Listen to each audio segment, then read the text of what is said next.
नमस्कार.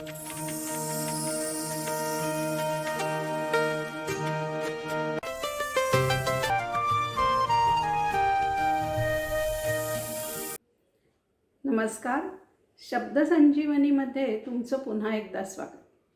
आज आपण हकुना मटाटा या एका छोट्याशा कादंबरीचा परिचय करून घेणार आहोत.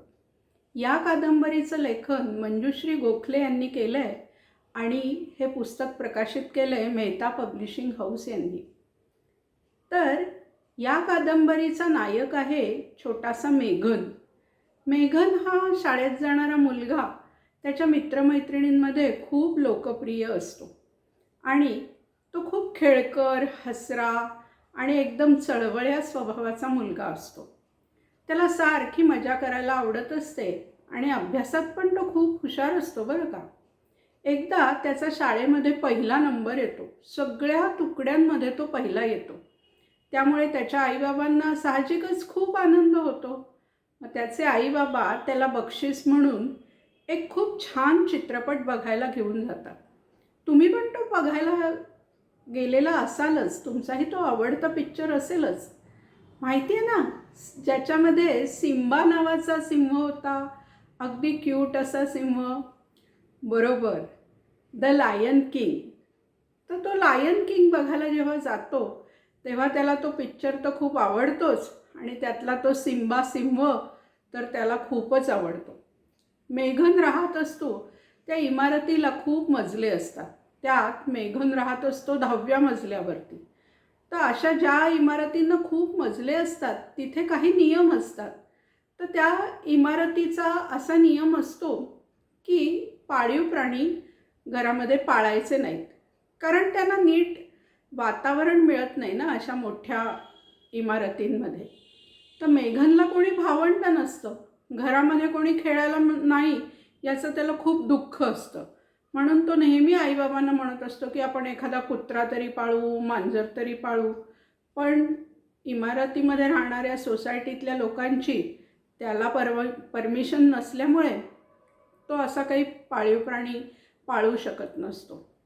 पण जेव्हा तो द लायन किंग हा पिक्चर बघून येतो आणि त्यातला तो क्यूट सिम्बा बघतो तेव्हा त्याला वाटतं की कुत्रा आणि मांजर पाळायला परवानगी नाही आहे हे ठीक आहे, पण सिंह पाळला तर काय झालं. हे ऐकल्यानंतर त्याचे आई बाबा अक्षरशः डोक्याला हात लावतात. अहो, जंगली प्राणी कधी कोणी घरी पाळलाय का? आणि त्यातसुद्धा सरकारची अशा गोष्टीला परवानगी नसते. त्यामुळे ते त्याची कशीबशी समजूत काढतात आणि त्याला त्याचा हा हट्ट विसरण्यासाठी बेंगलोरला त्याच्या आत्याकडे घेऊन जातात. बेंगलोरचे काका एका प्राणी संग्रहालयामध्ये मोठे अधिकारी असतात. त्यामुळे ते असं सुचवतात की प्राणी पाळायला तुमच्या इमारतीमध्ये परवानगी नाही आहे, पण तुम्ही एखादा पक्षी पाळू शकता. आणि त्यांच्या ओळखीने एक काकाकुवा पाळण्याची परवानगी ते मिळवू शकणार असतात. म्हणून मेघनचा हट्ट पुरवण्यासाठी ते एक काकाकुवा आणतात आणि मेघन तो काकाकुवा घरी घेऊन जाणार असतो. तर जेव्हा तो काकाकुवा घरी येतो तेव्हा मेघनला खूप आनंद होतो. त्याला त्या सिंहाचं जे म्हणणं असतं, तो सारखी जी आरोळी ठोकत असतो, हकुना मटाटा, ती आरोळी त्याला आठवते.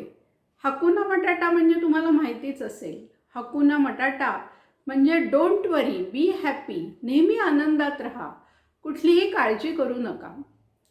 मेघन त्याच्या आईला कबूल करतो की ह्या काकाकुव्याचं सगळं मी करेन, तुला कोणतंही त्याचं काम करायला लागणार नाही. आणि मग तो अतिशय काळजीपूर्वक तो काकाकुवा घरी घेऊन येतो. एक दिवस तो त्या काकाकुव्याचं बारसंसुद्धा करतो. तुम्हाला मॅगी आवडते की नाही?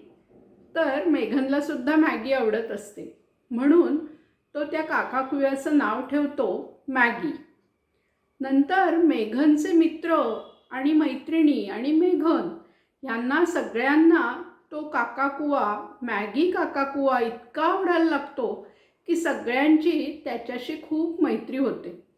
मेघनसारखा हकुना मटाटा, हकुना मटाटा अशी जी आरोळी ठोकत असतो, ती आरोळी ऐकून ऐकून काकाकुवा, तो मॅगी काकाकुवा सुद्धा हकुना मटाटा म्हणायला लागतो.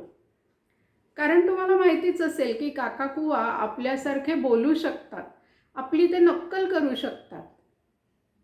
तर मेघन जेव्हा जेव्हा हकुना मटाटा म्हणतो तेव्हा हा मॅगीसुद्धा हकुना मटाटा अगदी हुबेहूब मेघनसारखा म्हणायला लागतो. मेघननी शीळ वाजवली की तो मॅगीसुद्धा मोठ्यांदी शीळ वाजवतो. पण एक दिवस काय होतं माहिती आहे का? हा मॅगी काकाकुवा चोरीला जातो आणि मग तो चोर कोण असतो? तो मॅगी काकाकुवा परत मिळतो का? मेघन परत आनंदी होतो का? हे सगळं वाचण्यासाठी तुम्हाला हकुना मटाटा हे मेहता पब्लिशिंग हाऊसचं पुस्तक मुळातून वाचायला लागेल. आणि अशा कोणत्या प्राण्यांच्या गोष्टी तुम्हाला वाचायला आवडतील हे परत मलाही सांगावं लागेल. त्यामुळे नक्की माझं शब्दसंजीवनी हे चॅनल लाईक करा, सबस्क्राईब करा आणि शेअर करा. धन्यवाद.